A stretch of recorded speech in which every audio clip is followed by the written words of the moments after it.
राम राम मंडळी, कसं काय हायसा? बरं हायसा ना? आज चालू आम्ही डोंगरात. मस्त असं डोंगर आहे, पारमुखाचं दर्शन घ्यायचं होतं म्हणून चला म्हटलं डोंगरात जायचं. छान असं जंगल आहे, आधीमध्ये तुम्हाला मस्त झाडं दिसत असतील. झाडांना मस्त असे पानं वगैरे फुटलेले, पानं मस्त गळून पडलेले. जाताना जरा भीती वाटत होती, का तर अख्खं जंगलाने भरलं होतं आणि असं मस्त रान चालत एक एक एक एक एक स्टेप वरती आम्ही जात होतो. असं मध्ये छान आंब्याचं झाड दिसलं. खूप वर्षापूर्वीचं झाड आहे, 200-300 वर्षापूर्वीचं झाड आहे.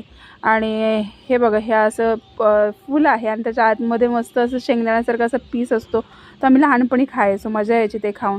आणि खूप वर्षापूर्वीचं हे झाड आहे बघा, 300 वर्षापूर्वीचं आंब्याचं झाड आहे.